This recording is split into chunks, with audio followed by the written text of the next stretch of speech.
Hello, welcome to the TJ13 TV review of the Spanish Grand Prix. Not a classic race, let's be honest, but we have been quite spoilt this season. Still a few talking points for our experts to dissect though. Usually I'm pretty keen to get on the post-race review stuff, but it's midnight, Tuesday morning. I've just about woken up from the Spanish Grand Prix. And so here I'm going to share my thoughts with you. Driver of the day. Well, for his sheer audacity in ignoring Herr Horner's instructions not to crash into people, and yet he did so, but still got P3 on the podium. My vote is Supermax. The biggest take I have, having now watched the Spanish Grand Prix, was really the fact that everyone's doing one stop still. They're just not aggressive enough, Pirelli, and we're going to have a season that's just going to continue to be one stop, one stop, one stop, one stop. And really, when you think back earlier this season, the best action has been caused by the fact that there's been a crash, a safety car, virtual safety car, and perhaps the track temperature or air temperature is a little bit low. So Barcelona was always going to be boring, we predicted that, but what hasn't helped is the fact that it's been warm but not too hot. It's just been a bit vanilla, really, mediocre, and that was what we had, a very vanilla race.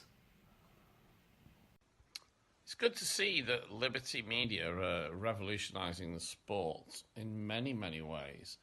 Of note was the Catalan national anthem. What a great piece of music. Very sort of Greek Orthodox Church-esque in terms of its anthemic nature and the passion with which the officials, beat their breast while it was sung. Completely demonstrates that we've got a new era in Formula One, because like back in 2011, I think it was. No, it might have even been earlier than that. In Turkey, the organisers of the race sent a representative from the Northern Territories of Cyprus to present the third place trophy and put it up on the screen. The Turkish Northern representative of Cyprus, and they got a $5 million fine. Now we've got the Catalan anthem being sung with gusto to 300 million people. How times change. I would consider myself perhaps a Williams fan, having supported the team way back in the late 80s and into the 90s, but I don't enjoy seeing them in the situation that they're in now. They really are struggling, and the fact that they brought in Robert Kubica, something that we on the TJ13 website predicted actually probably about a month ago. They brought him in and he reported that the car was just diabolical and nearly undrivable. So to have two, in effect, rookies, I know Stroll's had a year, but he's still learning and still very young, but we can't expect those guys to develop a car that's starting off already very bad. And I think Paddy Lowe has got to go back to the drawing board. I mean, his car is abysmal, so it doesn't prove to me that they're going to have a great season. Another cute little marketing trick from Liberty Media was FizzCam. Did you catch it? I did. And dear me, McLaren, Van Dorn, I can't see him lasting beyond this season. I think they'll get rid of him. But equally, they're probably going to lose Alonso too. He's been promised a car that will be delivering and at least knocking on the door of the podium by now. it's clear to see that they are way behind and not at the front of the midfield. I think Eric Boulier, from what we've heard, is possibly on his way out too, or him and Zach Brown are certainly getting close to being given their marching orders. So watch this space. So Pirelli knew we were going to have a Barcelona Grand Prix, and they invented some new tyres, which is quite unprecedented. So they shaved several mil off the profile of the tyres for this race, also for Paul Ricard and for Silverstone, based upon observations made by Mercedes that the tyres wouldn't be able to cope with the temperatures because of the resurfacing. But we still took the medium and soft. So maybe the answer would have been to take the soft, the super soft and the ultra soft. Wouldn't have been hard. And we wouldn't have had a one-stop race. Again, Pirelli, sort it out.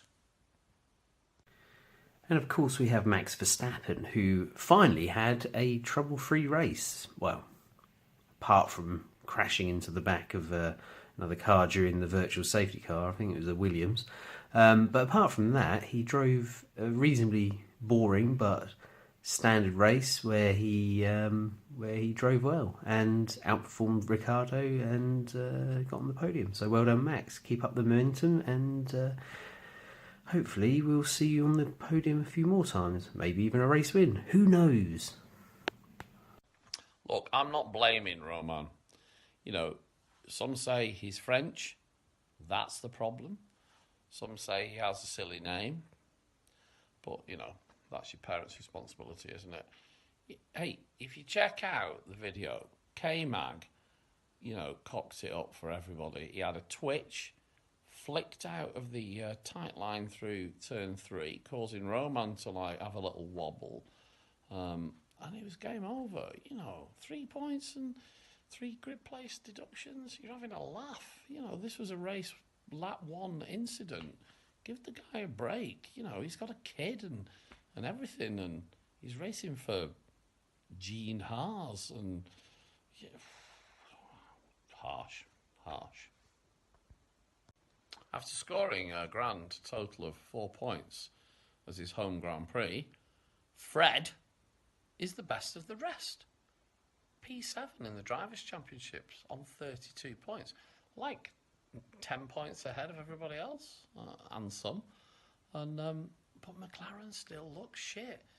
It's like there are questions about Boulier and Zach Brown. I mean, that was a tough one, wasn't it? Like, sports, relationship management.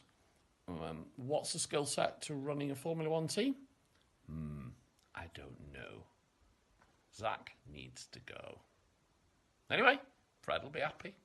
He's best of the rest. Not. Okay, that's it from us this time. If you've enjoyed the video, do us a favour, subscribe to the channel and check out TJ13's main site, thejudge13.com. We'll see you for Monaco in a couple of weeks.